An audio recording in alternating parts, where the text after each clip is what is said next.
Good evening. I'm Ray Suarez from the PBS NewsHour.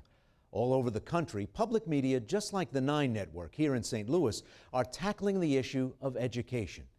Too many dropouts, too many kids lost, too many young adults coming out of school not adequately prepared for personal and professional success in this changing world. Tonight in St. Louis, the 9 Network has partnered with America's Promise, an organization with more than 400 partners who work to improve high school graduation rates and education outcomes, to bring together the St. Louis region for the American Graduate Community Town Hall meeting. This will be an open and honest discussion about what should be done, what's being done, and why it matters. But the American Graduate Initiative isn't just about talk. We're here tonight to get real, positive results for your ideas, your interests, your abilities. Please join us.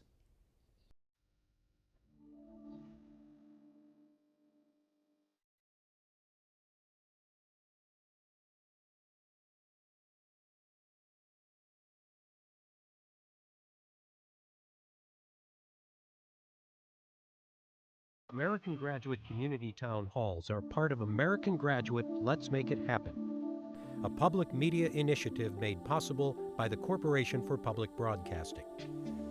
This town hall is also one of the America's Promise Alliance Grad Nation Community Summits, a national initiative sponsored by AT&T. Conversation about schools can get tricky fast once you start talking about the economic, social factors, the urban and suburban divide. The fact that some schools graduate just about every kid and send them off to college, while other schools are struggling to get half their kids a diploma. And this year, when students from the unaccredited Normandy and Riverview Garden districts were allowed to enroll in any district they chose, and thousands did, the issues hit close to home across the metropolitan area. But even in the bigger picture, there are some things that we maybe should be thinking about.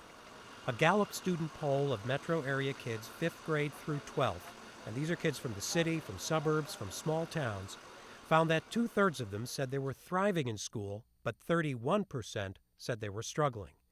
Just over half said they were engaged, that is, involved and enthusiastic, but nearly 1/3 said they were not, and 16% said they were actively disengaged from school. Good morning. Have a good day. Have a good day. These local numbers don't really differ much from the national figures. So when it comes to dropouts and disengagement, this is what we might expect. The real question for a community is, what are we willing to accept?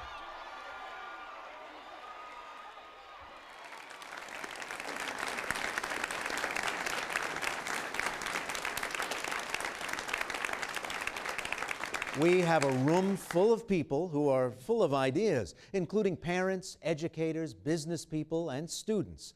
This is not the first conversation the 9 Network has had by any means, and it won't be the last. Our focus areas tonight have been shaped by a series of in-depth discussions with a lot of different people from the community. We'd like you at home and online to have your say as well. Join the conversation already taking place on Twitter using hashtag AmGradSTL. We have community members in our studios sharing their experiences, thoughts, and suggestions on Twitter, and we want to hear from you too, because by the end of this hour, we'll be talking about next steps and how you can get involved.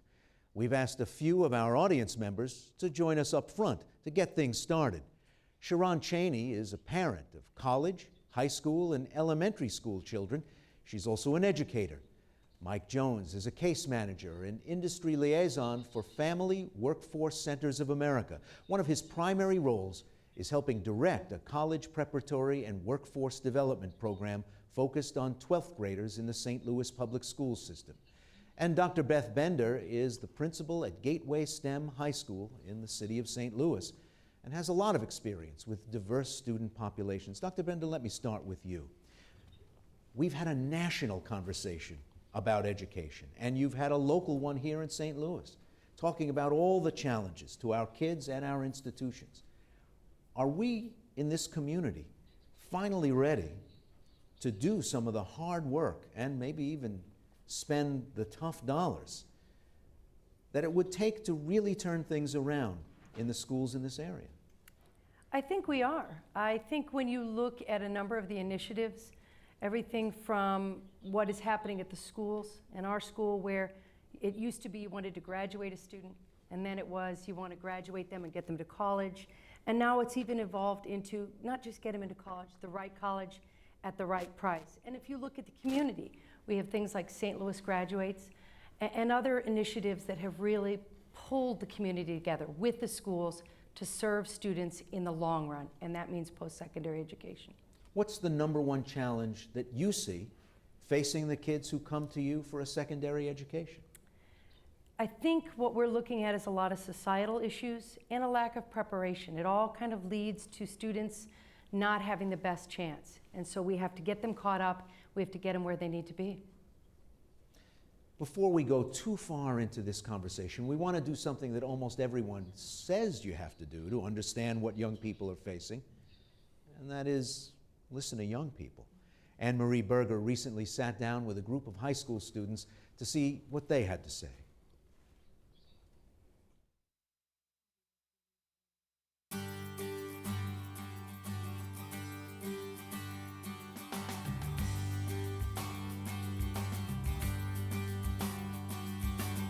What are some challenges that might be out there for youth today that they may struggle with or might prevent them from being successful in school? For me personally is the family situation, like at home stuff, like money and bills and living arrangements, because I have to catch 2 buses to get to school all the time. Teachers don't know what's going on at home, so they don't really know that it was hard for you to do that homework that night because you didn't have time. You had to catch the bus. A lot of kids don't have someone like a trusted adult. Like they need someone that they're close to, that they can talk to about things. So I feel like if there were more positive influences available, or even people just to talk to that can help you stay on track with getting all of your credits and doing your homework, that there would be a lot more people staying in school and getting their work done.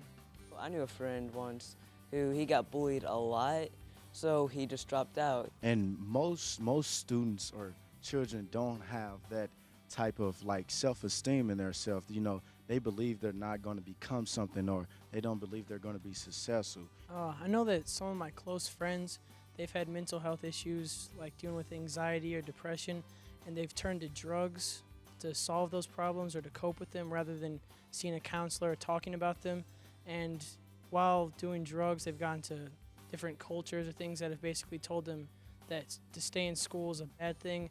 And actually one of my close friends has dropped out as a freshman, and she was one of the smartest people I know. I also feel that like resources are a problem. Like a lot of time people don't have access to like a computer or books or something that they need to do their homework or their schoolwork.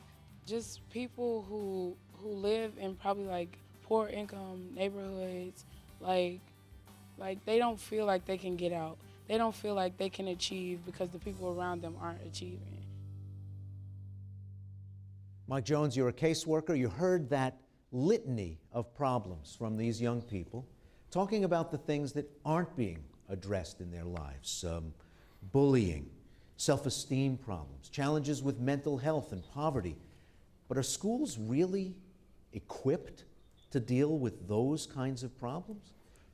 I don't think the educational system has ever been equipped to deal with those problems by themselves.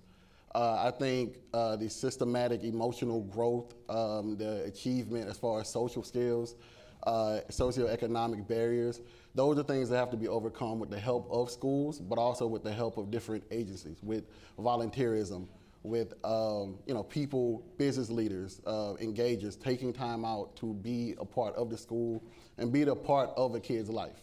No teacher can give a kid every aspect holistically of what they need to be a successful adult. That's the role of the parent, the teacher, and the community. And I think the community is the biggest aspect of what's missing out of that growth. So what's the school's role? You know, we've spent the last generation loading up schools with a lot of responsibilities for health. We've put clinics in schools. We've put therapists and counselors in schools. We've tried to address nutritional deficits and other health challenges What's the school's role when a kid is in trouble? Where do they fit in the web of people there to catch them? Well, I think the school's role is to offer benefits and offer people that they can turn to outside of the teachers. I think when people say school, you mean educators. And like I said, educators are here to educate, meaning to put within the students a sense of critiquing and questioning society to be better thinkers. And that's the teacher's job. Now, what we have to do is find agencies and allow agencies in the school that can deal with the kids getting bullied, to deal with the kids feeling low self-esteem, to deal with the kids on that spiritual, emotional, mental growth aspect of it. So the role of the school is to be a vessel to let all people in that will have a positive benefit for the kid. Who had something to say here? Yeah. Is it really clear where to start? If you've got a problem, if you've got a friend who's got a problem, does everybody even know where to begin getting it addressed? Hi, my name is Marquis Banderay, and I'm from Wyman Teen Leadership Program. I believe teachers being involved with the students, like getting to know the student, really makes a difference because students engage more in class when the teacher is closer to the student. They want to learn and they look forward, because some kids they have no interest in learning because they don't have a good relationship with their teacher. Who's a high school teacher here? How many kids do you have in your classes? I left teaching. I apologize. That's why I was wavering.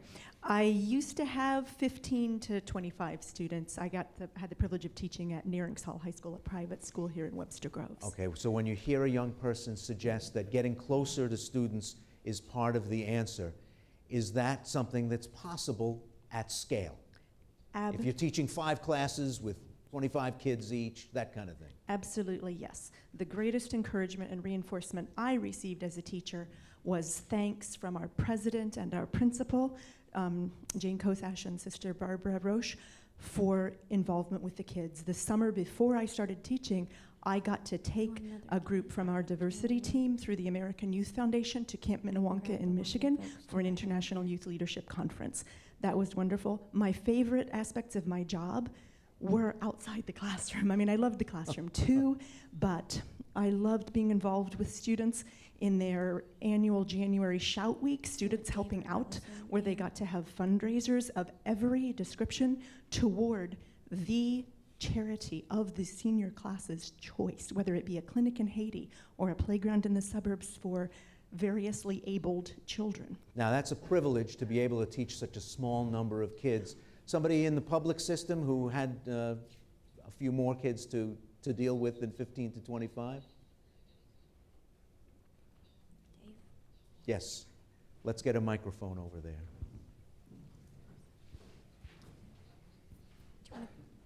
Hello, my name is Aline Phillips. I'm a retired school principal, and when I was in the classroom, classes range from then 18 to 25 students, and now they're up in numbers seriously with much larger class sizes. And how many sections are we talking about? I was an elementary teacher, so I taught just one class, but when you look at that number, developing relationships is critical, and the time needs to be given to teachers so that they can build the relationships with young people, and it makes a difference when you understand their background, their needs, where they come from. At the high school level, it probably is more intense because they have more sections that they're accountable for. However, time needs to be given, especially in our public school setting, when you're looking at the underserved and under-resourced communities. We need to make sure that we give our teachers what they need when we talk about seriously building those relationships. But that's critical because our young people need to feel like they're being heard, they're being understood, and in the film, the young lady talked about, you don't know what happened at home the night before that could keep or hinder a young person from completing an assignment or getting the work done. If you don't know your children in the background and where they come from, it makes it difficult, so relationships are key. Let me be clear, I'm not being skeptical or doubting anything that you say, but as a parent of 3 children, I found just keeping track of the ins and outs of the lives of 3 children to be exhausting.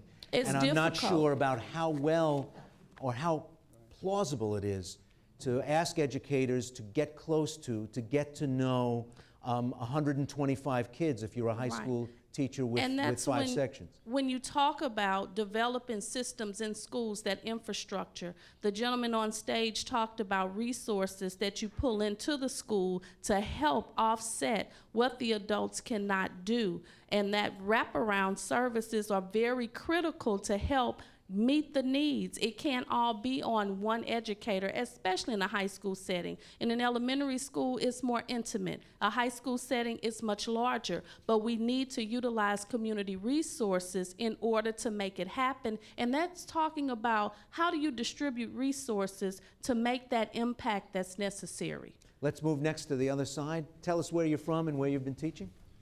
My name is Gene Rauscher. I am recently retired. I'm a music teacher. You talk about the challenge of getting to know kids in a class. If you're a band director, you might have 80 kids in one classroom. And in my career, I had small groups and large groups over the years that I taught. The issue is very difficult, and the very first comment here was that if you don't establish a relationship with these students, you are missing the most important part. That's the most important element of getting any education done in a classroom. And so I know that we're never going to see, or hopefully we're never going to see 80 kids in a high school classroom all learning math at the same time from one teacher. But even 30 kids in a music appreciation class is a difficult thing to accomplish. I can't imagine in the core subjects allowing those numbers today with all of the expectations that are placed on teachers. And you know, it's constantly brought up by kids that they want to be known. There's a certain grace to being known by the adults in your life, really known. And when I've spoken to dropouts over the years, a lot of them had the impression that when they left school, nobody even knew they left. Nobody at the school even missed me, one kid said. And we want to go next because we hear so much about the need and importance for positive adult role models in the lives of young people. Let's take a look at this report from Anne Marie Berger at the impact one man is making on students in St. Louis Public Schools. I love school. I was a big fan of basketball. I go to class for anything just to play basketball. That's the type of person I was. But when I felt like I had a baby, I just stopped really caring, and I had to just get out of school, find a job, and support my family, my son. I was getting bullied a lot when I was going through high school.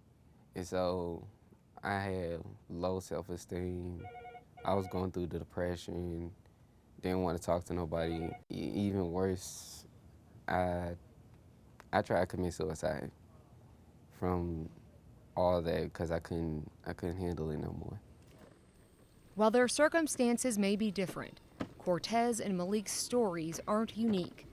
At young ages, they were faced with very grown-up challenges, and while they each had families that supported and loved them, their struggles made success in school impossible and put their futures in doubt. Malik attempted suicide 3 times. Latricia Avery is Malik's mother. It was just hard. I didn't know what to do. We tried counseling, therapy. Did you think he'd see his 18th birthday? No. I didn't think he was going to see his 12th birthday, to be honest. But Malik did see his 18th birthday and his graduation day. So did Cortez. So in 2014, how many students do you think you'll graduate? They credit this man, Mr. Charlie Bean, the dropout recruiter for St. Louis Public Schools. I can get 75 high school students. I think my main goal is getting kids who are on the streets back in school, locating kids. They call me the tracker. And so I track kids down, get them back in school. And he's been successful. After 2 years, the Check and Connect program, funded by the High School Graduation Initiative grant from the U.S. Department of Education, has graduated more than 80 former high school dropouts. This is my wall of fame from celebration. But for a program like this to be effective, it takes both trust and a whole lot of hard work. Oh, how you doing, Mr. B? Oh, how you doing? Good, good. I was to the point where I just gave up on everything, like school, and I basically thought I wasn't gonna even achieve nothing in life until I met Mr. Bean. And when I met Mr. Bean, I felt like I can do it. If I put my mind into it and I can work hard, he can drive me and he can push me to walk and finish a lot of things that I want to do in life.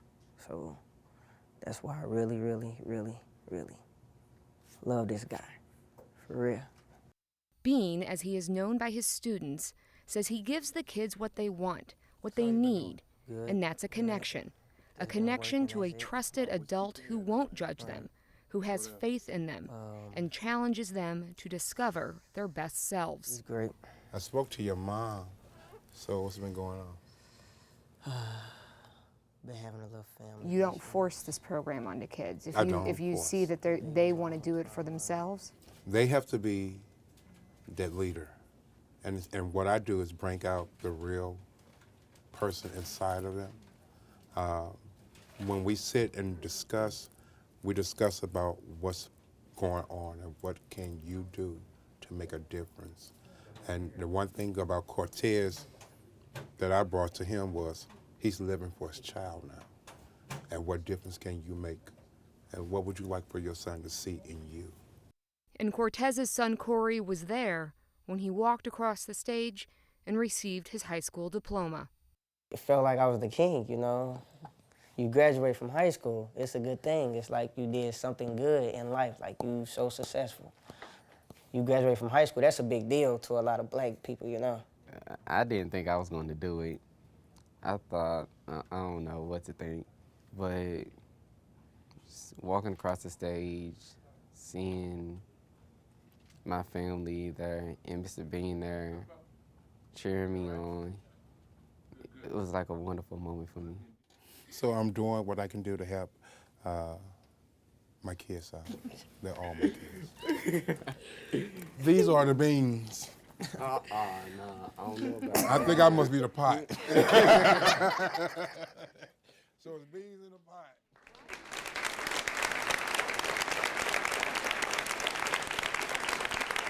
And Charlie Bean is with us now. Can we do this for the thousands of kids who are disappearing from high schools across the country every day? Earlier in the program, we said every 31 seconds. Are there enough Charlie Beans in America to go after these kids and reel some of them back in? You know what? It's a bunch of us. It takes a heart, and it takes dedication. It takes love. We just need to bring back love. What is love? This is love. These are my students. I'm working every day 24/7 because I have a heart. And it's a bunch of us out here.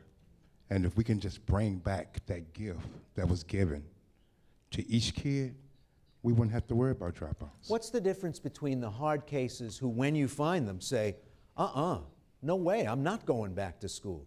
I'm too far behind, I'm never going to finish, it's for suckers, I don't want to do it, and the kids who at least give you a chance to make your pitch and try to bring them back? It goes back to trust. Once you speak your mind to the students, and one thing about me, I keep everything 100, I keep it real with my students. I'm honest. You are this far behind, we can work on this. So if you give them steps, these students work by steps, and if you give them certain steps, they're going to follow that step that you give them. And you just push them, keep pushing, keep pushing, keep pushing, and they're going to reach their goal. They're going to reach it because they see that it's someone, one person, one, that cares about them. Malik, what made you go back? Were you someone who was on the edge and you were ready to go back if somebody came and found you and asked? No, not really. I wasn't, to be honest. Okay, so what closed the sale? What got you to think about it? Cause he was the first person I had since 7th grade to honestly want to know what's wrong with me, what's going on in my life, who's doing this to me, who's doing that, like a parent, because my dad, he was never there, even when my mom and him was married. So I was going through that and bullying at the same time.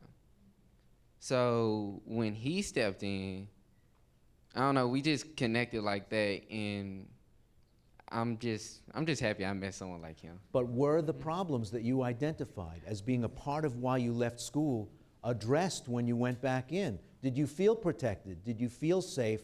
Were some of those problems addressed to make it possible for you to go back and finish? Yes, because when I was at school, even when I got bullied and I tried to tell my teachers, tell the principals, they never did nothing. Some of them even laughed. But he was more one-on-one. No, there's no distractions. If I need help, he will be there. If I need support for something, he will be there. It's that kind of connection that make a student wants to go to school every day. And that's what made me go to school.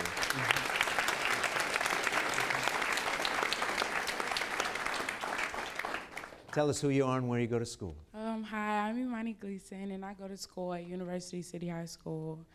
And Some fans of University City. Yeah. And I wanted to talk about the topic as you were talking about teachers who don't get to know their students, or teachers who like wave away their students or something like that.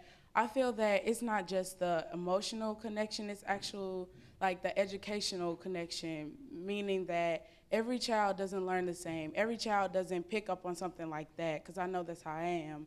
And if the teachers just provide like more lessons covering one subject, not saying that they should slow down, but more lessons, different lessons, so more people can get a different outlook on something else. Because I could be good at solving equations, but the next person next to me might not be that good, and they don't pick it up. And I feel that some teachers have a problem with that they are like, you need to pick it up, I can't go back. I feel like some teachers could take more time to actually think about more students having that problem with picking up lessons like that. So you don't need the same thing from every teacher in every class. I mean, everybody's unique is basically what I'm saying. So there may be a class that you're doing just fine in, and if the teacher doesn't really pay that much attention to you, you're okay? No. No? Help me understand. I still think about the other people. It couldn't just be me. It could be my friend. Like, I feel that people don't take enough time to think about others, to think that, oh, this student might be struggling, that's why they didn't pass my test. Not that they're not trying, not that they're not an overachiever like the next kid, but just to kind of do something fun with your lessons maybe once or twice. Just slow down and maybe just explain a little bit more, put that extra effort. Not saying the teachers don't already do that, because our teachers do a lot for us, but if they can make more lessons like to help us is basically. I'd like to hear from teachers at this point, because in the town halls I've done across the country, they say that they're being loaded up with responsibility. When you want them to slow down, they're saying the state says we can't slow down. The district says we can't slow down. The national standards say we can't slow down, because I got to get you ready for this test that's on this specific day, and I'd love to slow down, but I can't. Teachers?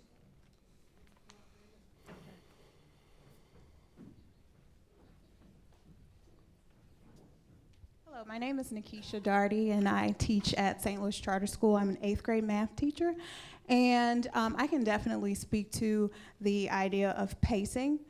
Because it's all about high-stakes testing and making sure that students are, we're covering a particular topic in a class. And I really believe in mastery.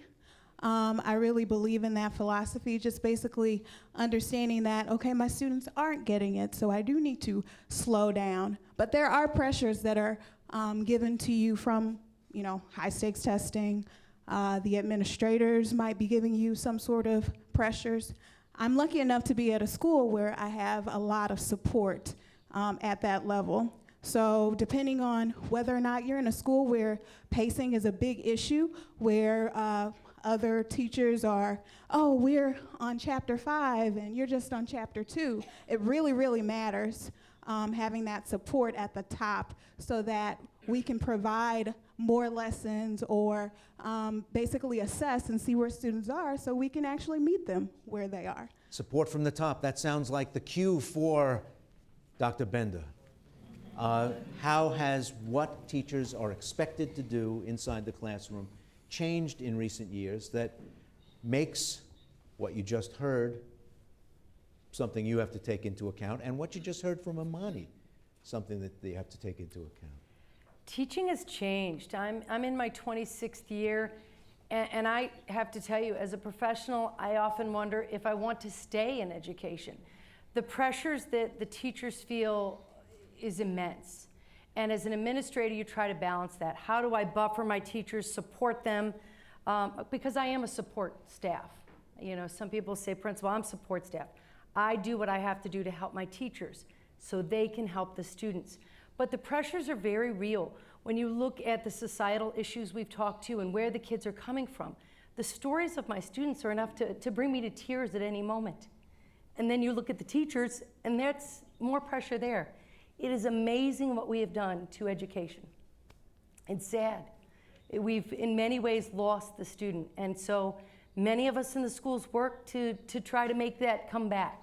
How do we make the school the safe place, the place where kids feel they can, you know, come, and there are people they can trust, people that we will help feed them. We will help do all sorts of things that educators didn't think of 26 years ago. We never would have dreamt that the things we are called upon to do, we are called upon to do now, both by the legislature and by our own personal ethics. Sharon Cheney, you've been on both sides of this question. You're trained as an educator, but of course, you're also a parent, and with a nice spread among the kids there at high school, middle school, and elementary school at the same time, now college. What is the role of the parent? Are we asking enough from parents? And when you hear all this, I want the teacher to be my friend stuff, what do you make of that? As a parent with, as you said, 3 different age groups, I think from my college student, I learned that as a parent, you have to learn how to become the leader. I just believe education starts at home, and the school, the teachers, they support what I've already done at home. Do you want school kids confiding in their teacher things that, as a parent, they're not confiding in you? To be honest, my 21-year-old has a very great relationship with her high school, her sophomore English teacher, and I enjoy the relationship because the high school teacher was able to give her a perspective that I was not able to give her. So I feel it gave her more exposure, it gave her more options. So there are some things that she has told her teacher that she will never tell me, and I'm comfortable with that because it supports her growth. It helps her as an individual. That I think that's selfish as a parent, that I think I have to know everything about my child. I want my child to succeed. I want her to excel. I want her to have exposures that allow her to go beyond our neighborhood. Parents, you okay with that? Really?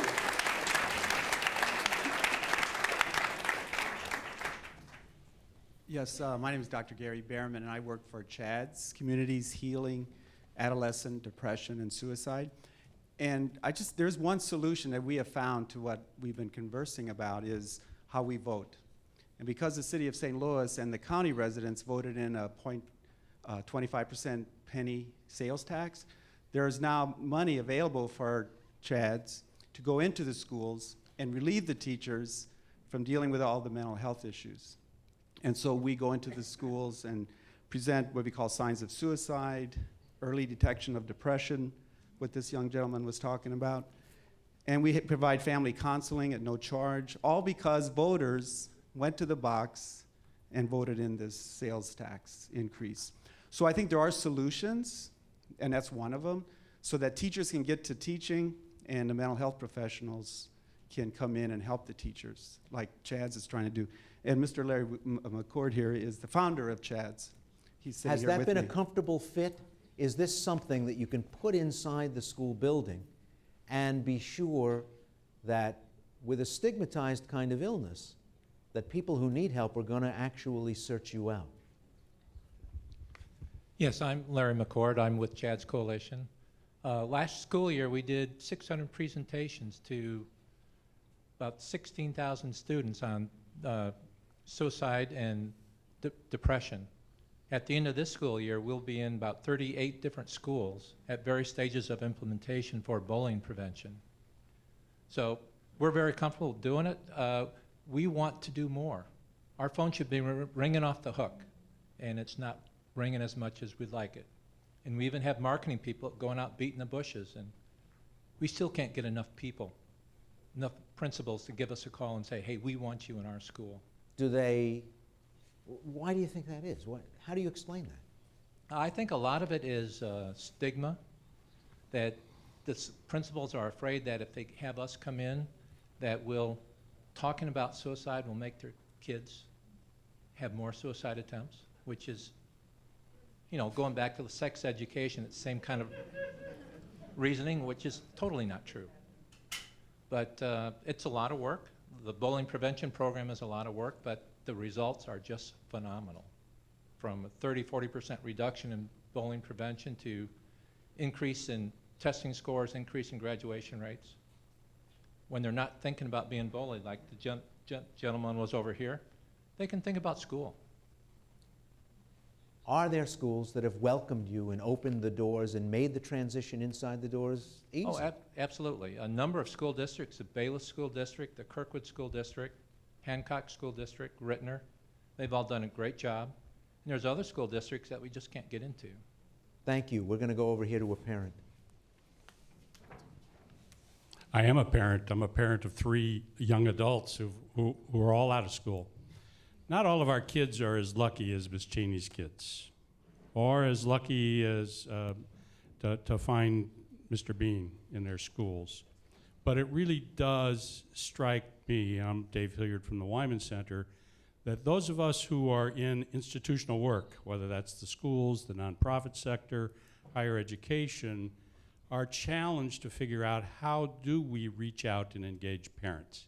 Sometimes we think that's a real sophisticated program. In our experience, we find it's a staff member who calls a parent once a month to say, here's what we see about your kid. What are you seeing about your kid? And do you have the next PTA meeting on your schedule? And do you have a way to get there? Do we need to help you figure out? There are things, simple things that we can do, but it's a systems approach. As adults, we've organized ourselves into systems that are convenient for us as adults, but are not always responsive to the needs of our young people. When we get the silos down between our systems, as Mr. Jones has pointed out, and as Beth is illustrating for us in her school every day, then we can work across those silos to create ways to engage our parents and help them understand the experience their child is having at school, to engage our students, to help them reconnect to community, but also to listen to them about what they're experiencing in home and community, and to figure out how to help them then, as Beth does so well with her triaging, navigate our adult systems. Reconnect with community. It's a very key phrase because a lot of schools are not seen as places where the front door is open to parents. Parents feel that it's difficult to get physically into the building. It's difficult to volunteer. It's difficult to engage with members of the administration and members of the faculty. Some of it is the new, and perhaps in many communities, well-placed concern for security. Some of it is this very obsessive front door guarding thing that makes a school into a neighborhood fortress. If you want to go in and help kids out, is it that easy to do? My name is Tim Emerson. I'm a systems engineer here in St. Louis, father of 5, and I've been mentoring through the FIRST Robotics program for the last 12 years. I think if it hadn't been for a structured program like that, getting into the school, most of my kids are grown, but getting into the school and getting involved would have been a lot more difficult. So there was already an institution for you to present yourself to, and that allowed you to slide in. I would you have just turned up and said, I'd like to teach robotics. Not that easy. Exactly. It's not. But I think one of the drawbacks also is the fact that that so many of the adults that we touch via their kids believe that there has to be some level of education or some level of understanding that they have to meet in order to mentor, and nothing could be further from the truth. As in, I have to be educated in order to have something to offer at school? I have to be an engineer, I have to be... adults are extremely good at critical thinking, and our youth typically need that. We know how to meet schedules, we know how to balance checkbooks and meet our obligations, and those are some of the key things that we can teach students. In addition, I think adults will realize if they sit down in that kind of setting, they'll realize how many additional topics that they can pass on to kids. I told my own kids when they were teenagers, nobody ever tells you how hard it is to be a grown-up. It's like it's a big secret, and then all of a sudden it lands in your lap, and you say, how come nobody told me? Yes.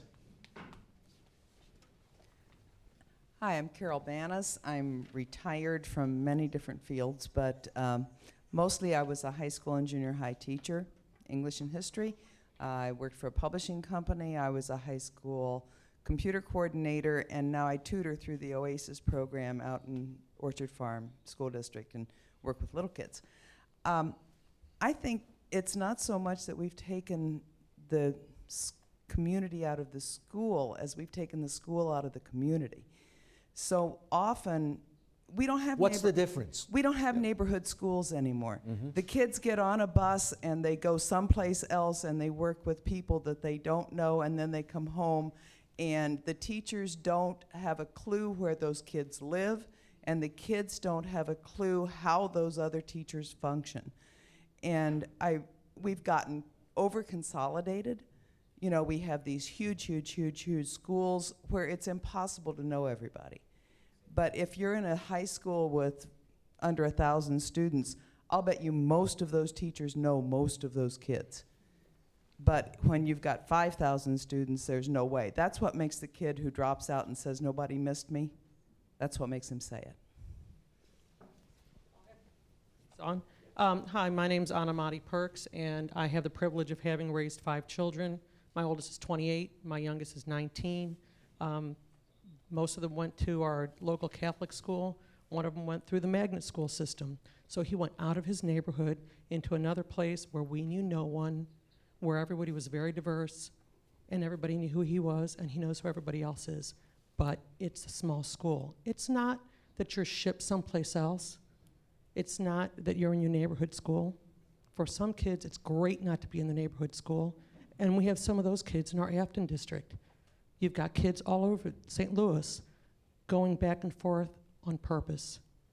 For goodness sake, our Catholic school systems and our Lutheran schools now, those kids are not going to the neighborhood schools for high school. It's a cool thing because all of a sudden you're not living with just the people who are in your neighborhood. It's not the distance. Size does make a difference, and parent involvement. And we keep saying that parents aren't welcome. There's an awful lot of schools where the parents are very welcome. The parents aren't available. Either they're not around, or they're working, or they're taking care of their other kids, or they don't care, or they're not functioning as parents. And so for those schools, those parents aren't going to be coming anyway. There's some schools that are very good schools, and I know someone who, at the last open house for high school, her principal said she had to call every one of her students' parents. One family showed up out of all of her, classes for the day, for that open house. Now, she skipped another commitment for this to be there. Thank So you it's for not that. 2 very different views of the same landscape. In recent decades, a third corner of that triangle of school and family has been the corporate community, and efforts to help young people succeed don't have to be purely academic. Jim Kirscher takes a look now at a program run by a business with a long history and deep roots in this community. Mahogany Wilson came out on one of those really hot Saturdays a few weeks ago to help Stray Rescue provide pet owners free shots for their dogs and to push spaying and neutering in this neighborhood that has a lot of strays. She wasn't getting paid or getting extra credit. She's a volunteer who first got involved with Stray Rescue a couple of years ago. That's when she was part of Nestle Purina's Pet Advocate Leader, or PAL, program for high school juniors. I was kind of a crazy dog and cat person, and I kept talking about my dog and cat to my sophomore English teacher, and he was like, "Mahogany, I'm signing you up for this program." Nestle Purina has had a long history helping underprivileged youth from nearby neighborhoods. For years, though, it was primarily a job program. But they thought they could do more than that for promising young people like Mahogany, and so they worked with schools and organizations to create a year-long program that combines the company's interest in pet care with broader community involvement and leadership training. And then these kids get a 13 or 14-month exposure to pets, to advocacy, to what's going on in our community, and they really turn into some neat people. And Mahogany, a self-described inner-city kid, says the program really opened her eyes. She is now a student at UMSL. It allowed me to become more passionate and understanding of the needs for animals. My main goal in life is actually to help better women and children, but I guess it all ties in together. Purina recruits about 18 public school kids a year for the PAL program, and this year started recruiting its own professional staff to act as mentors. And they loved that. Our people loved it, and the teens loved it too. And we think that that relationship is going to continue. The research is clear. Kids who might be at risk for any number of reasons can really benefit from a mentor relationship in or out of school. And it can start with a teacher who is willing to give you a push in the right direction. I guess he saw something in me that I didn't see in myself, and he said, "You gonna do it, regardless if I wanted to or not." He signed me up, filled the paperwork out for me, and it was history ever after that. Mike Jones, corporations have been complaining for years. Corporations have been complaining for years about the product. They say it's tough getting workers out of some school systems because the kids just aren't prepared. Is the corporate community showing up to be part of making that product better? Yes and no. I think you have programs like Purina, who's clearly doing a great job, and there are certainly other corporations that are making an impact. But just to be honest with you, when they go to Orchard Farm, and they go to Kirkwood, or they go to Parkway, and make these impacts, which are great because kids are everywhere, but that's a lot of the reason why they're also top 5 in the state in Missouri Auditing as far as grades go. But oftentimes we don't hear about these companies going to Sumner, going to Soldan, going to Beaumont. Beaumont is currently about to close, and that's an inner city school. Meanwhile, corporate funding is getting pumped into schools that are out in St. Louis County who have more plethora of resources than city schools. I went to an all-black Catholic school, and one of the best in the state, Cardinal College Prep. And we produced some of the greatest students in the state in a building that wasn't fit to be open. Now, we had to go around and basically ask corporations to donate to our cause. Meanwhile, CBC had a fine building and got a brand new one paid for by the Archdiocese.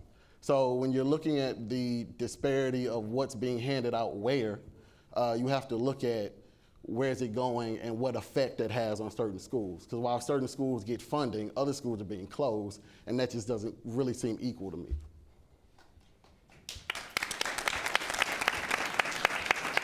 Hi, tell us about your program.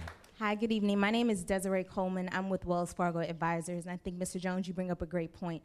As you listen tonight, you've heard talk about parents, you've heard talk about engagement, and I think what it comes down to is caring adults and people being willing to step up to the plate. Wells Fargo Advisors is located in the city of St. Louis. We believe in being good corporate citizens, so we have sponsored 3 schools in partnership with the St. Louis Public Schools, and there are a number of initiatives, but to your point about, going directly to where the need is, we're in Vashon, we're in Carlane, we're in Dunbar.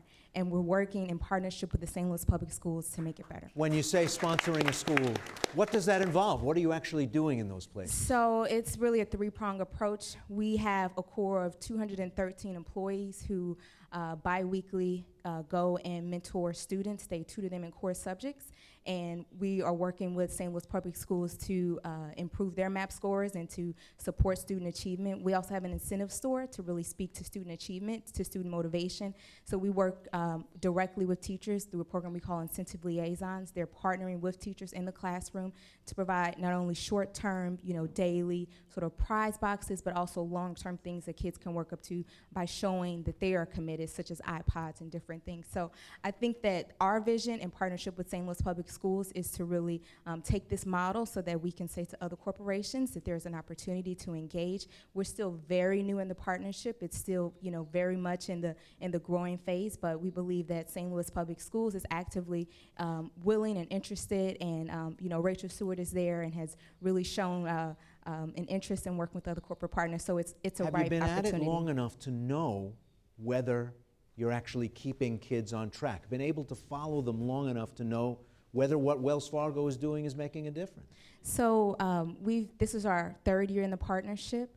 We've been able to track students, and we've been able to show that at the middle school where we were partnering students, there's been an increase in the percentage of points attained on MAP student scores. And we can't say that's directly attributable to everything that we were doing, but it's certainly in the school that we were in, it's in the subject that we were tutoring, and when you look at across the board some of the other gains, it has outpaced those gains. Sounds like evidence to me.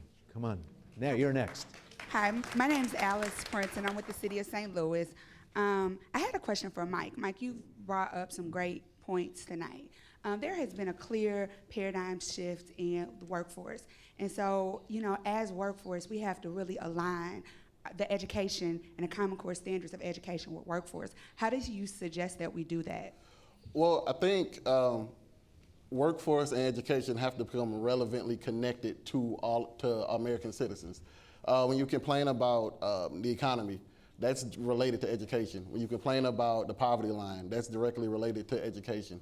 When you complain about crime, prison, enrollment, that's related to education directly. We complain about the fruits, but it's time to look at the tree. And what I mean by that is that you have to create,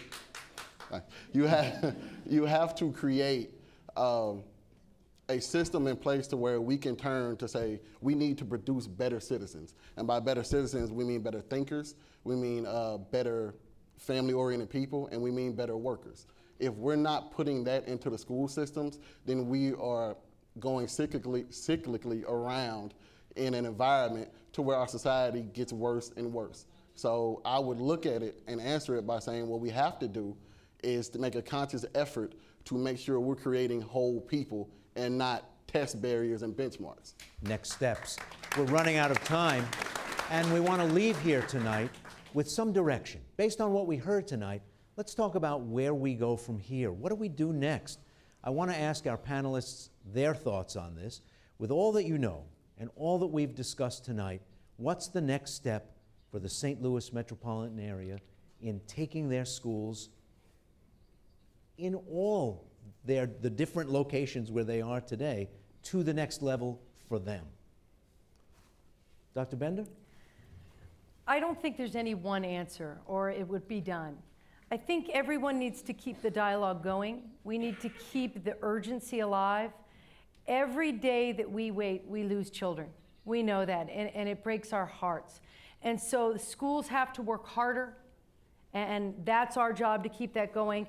The community must stay involved. Parents need to continue to step up in any way that they can. We need to, everyone work together and not say this is something that we'll get to. It is too important. Every day matters. Every student matters. Some quick thoughts, Sharon? I agree with Dr. Bender. I also think in the state of emergency, all hands need to be on deck. It's time to stop a lot of the dialogue and let's get busy. As parents, we know our students need to eat breakfast. We know our students need to have a bath. We know our students need things before they go to school. Parents have to be parents. Teachers have to be teachers. Administrators have to be administrators. The community, everyone needs to be involved in actively helping students succeed. This conversation is far from over. So after the credits roll, we're going to continue the discussion on our website at 9net.org/American Graduate. We said at the start of this broadcast that this has to be more than just a lot of talk. As part of the American Graduate Initiative, the 9 Network and its community partners are developing a regional action plan to improve graduation rates and educational outcomes for this area's young people. And you can become part of that in big or small ways. At 9net.org/American Graduate, you'll find a list of organizations and programs where you can take the next steps. I want to thank those who participated in this conversation, both on air and online. I want to thank St. Louis and the 9 Network for inviting me to be a part of this American Graduate Community Town Hall meeting. The conversation continues at 9net.org/American Graduate. I'm Ray Suarez of the PBS NewsHour. Thanks for joining us. Good night.